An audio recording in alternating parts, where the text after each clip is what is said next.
Hello everyone, this is MK here, and in this video, I'll be reviewing Ninjago Season 10, The March of the Oni. So, to get this all cleared up, this is not really a season, it's more like a mini-series, well, what I like to call it, but in some cases, frick that, it's basically Season 10, like a lot of people are calling it Season 10. And I don't know what the next season will be called.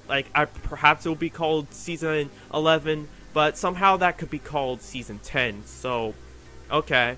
So in this review, I'll be discussing the pros and the cons, and with all my opinion and perspective to it. And don't get mad if you disagree with me. So, without further ado, let's dig deep. The first thing I'm going to talk about is basically the first thing that we see for each of these 4 episodes is, of course, the intro. So, I don't know if I'm a big fan of this intro. It does play the Ninjago overture. It remixes it, ever since, Sons of Garbodon. I don't know how I feel about that. It's really, it's a nice song, but I don't think it's really meant to be remixed, like the Weekend Whip, and I don't know, it could be a problem. I know they're going with, a more darker theme with Ninjago, where, ever since, Season 8, and they want, something besides the Weekend Whip, or whatever, because it's a happy song, or whatever, but then again, but it's actually a kind of cool intro because it actually shows you art of each season to the pilot season or mini or to Ninjago Hunted, and it's it just shows you the build up that that led up to these 4 episodes that I'm reviewing right now. So, one thing I like to point out is that they added in the dark, they showed arts, or they show a picture of which I guess is the Dark Island trilogy. If you don't know what that is, it's basically a trilogy book series, which is written by Greg Farshri, and I really do appreciate his work. And with all the Ninjago comics and the Valcos comics. But too bad I only read it, a few pages on it, at the library.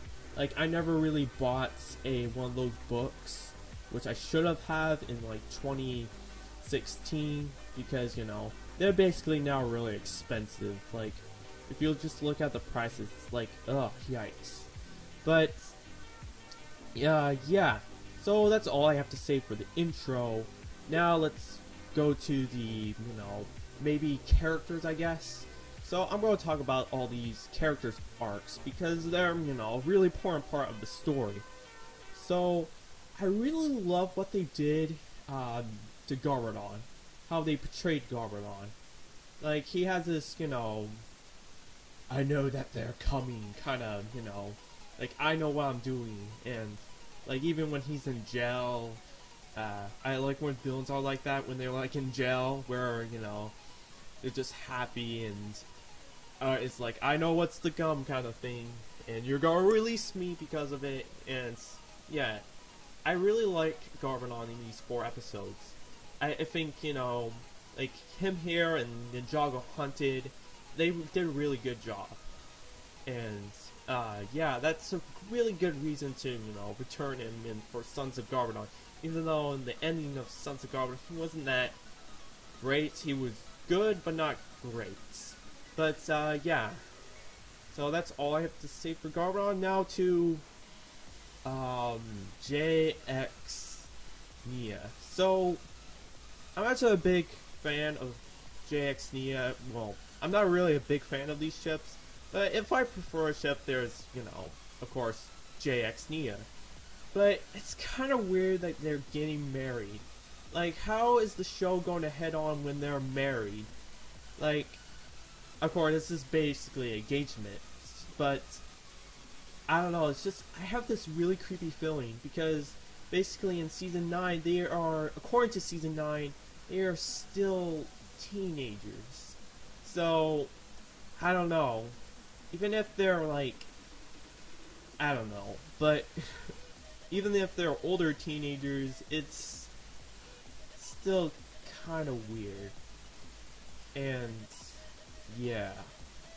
Okay, since I talked about the ninja, except, another arc that Nia has when, she, complained to herself that, how she accidentally, killed Cole, which I don't know about that arc, like, maybe they should have did something where, she actually chose that, but, okay, how about I just move on and then talk about the Oni themselves, the villains, who are, the antagonists of Ninjago, and yeah. So about them. So they are quite interesting. Like in the way that is like they're awesome when they first appear. Like they're evil and everything. But in terms of their like character, personality, or whatever, they're just so evil that it's they're so evil that there's no character behind them. And they have the same problem with the Overlord. Like I like the Overlord, but that's the thing. Like if I'm gonna see the like a villain like the Overlord twice, then it's basically makes the Oni look like like the Oni leader a ripoff of the Overlord. They're basically those shadowy demons or whatever. And yeah. So yeah, they left nothing interesting except their backstory and they're the most evil, and there's nothing else behind that. So I don't know, like they're not that like like Ninjago is known for having some great villains, like Nauticon, Pythor, Maro, Chen. They had all personalities, and even though the Overlord, he was all evil. He's the most evil thing, and then but now since it's the Oni, it's just I don't know, just messed up the Overlord. So that's basically, and also another thing is that they got defeated by the tornado creation, which not even the skeletons could be killed by that thing. Like, I mean, really. I think it was pretty cool that they returned the tornado creation. It's like, I feel like, like, it's been a thing that for years, like why haven't they used the tornado creation? And I feel like the writers of Ninjago kind of make fun of that, and I actually like that. They also made a fun that, they haven't returned the Ultra Dragon for a long time. Not as long as the Tornado creation, but a long time, ever since Season 2. And they returned, but this time, they're dead. We see their bones before our eyes. Like, I don't know, they're dead. According to the Hangman Brothers tweet where, and it's just, yeah. But other than that, there's nothing really else to say much about the Oni, and yeah. Okay, now I discuss all the main character arcs. I'm just going to talk about the story as a whole, or just, like, basically, the 4 episodes in general. So, what do I think about it? Well, it's kind of really cool, it's just, this Ninjago, saving Ninjago story where, this really evil, demons are marching, and they're coming to destroy Ninjago. And I don't know, it just doesn't feel, the story itself doesn't feel too creative, in my opinion, because it's just your typical saving the world story. And, yeah. But, other than that, it's, I don't know, like, I don't know. This is more like a character-based, Ninjago season, and it kind of works in some ways. Like especially with Garbodon and I don't know. I guess Jania, but yeah. One cool thing I would like to mention is how they, they had the first Spinjitzu Master having a discussion with Lloyd, who, ended up in some, I don't think it's a realm, it's just like some dimension dream thingy. I don't know if it's a dream, maybe it could be, but I guess the first Spinjitzu Master used that dream to, contact with Lloyd. And that's what I believe that's what it actually is. So, like, I was hoping for a face reveal, like, for, like, the, like, I was expecting him to, have something about him, but I was actually right, but he didn't actually, face reveal. But, of course, that doesn't really matter, because I don't face reveal either, so, yeah. Okay, so,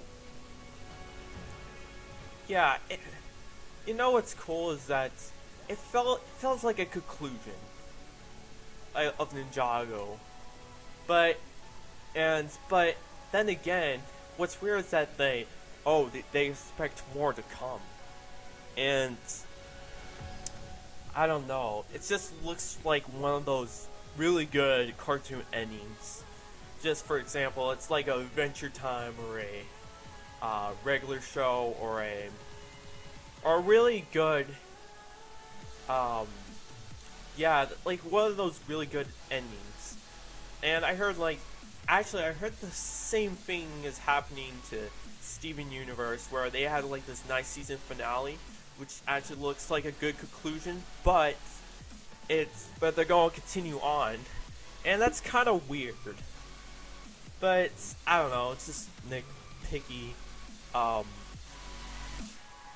don't know, it's just they show all the characters just like they did in, season 9 not too long ago. I just feel like that was kind of weird, but but then again, it's cool. And also, in the very, very, very end, they had this Chinese or Japanese writing. If anybody, knows what they mean, how about just let me know what it says in the comics? Because, that would be cool. That would be awesome. Because I am anxious to know, or eager to know what that actually says. So, yeah. So, what do I think about it as a whole? I give it, it has a lot of issues, but some sweet stuff. My biggest issue is that what they tried to do. But other than that, it has some nice things. And even though it could have been better, just like, how Day of the Departed could have been better, Hands of Time could have been better. Of course, no Ninjago season is really perfect. So, yeah. Like, it has, fine animation as usual, except with, season 7, but then again, it's just, nice. And, yeah, it's just, the main problem is that it lacks creativity, and the creativity that they actually had was, the creativity of before, like, all the nostalgia stuff. So, yeah, I'm not really a big fan of the whole legacy, subline of, Leo, because, I don't know, it's just, I don't know, that's one thing I'm tired of the, media nowadays, because it's, come on, like, does anybody have new ideas? Like, anybody. But, yeah. So I give this season like a, 6 or 7 out of 10. So it's fine. So, okay. So those are basically my thoughts and my analysis on Ninjago Season 10. Let me know in the comments whether you love it or hate it or neutral or independent about it. Just let me know. And, and also let me comment about the what that writing says in the end. And yeah, if you want to, you could like, subscribe, and it will be really helpful if you also hit that notification if you can. And yeah, this is MK here, and I'm signing out.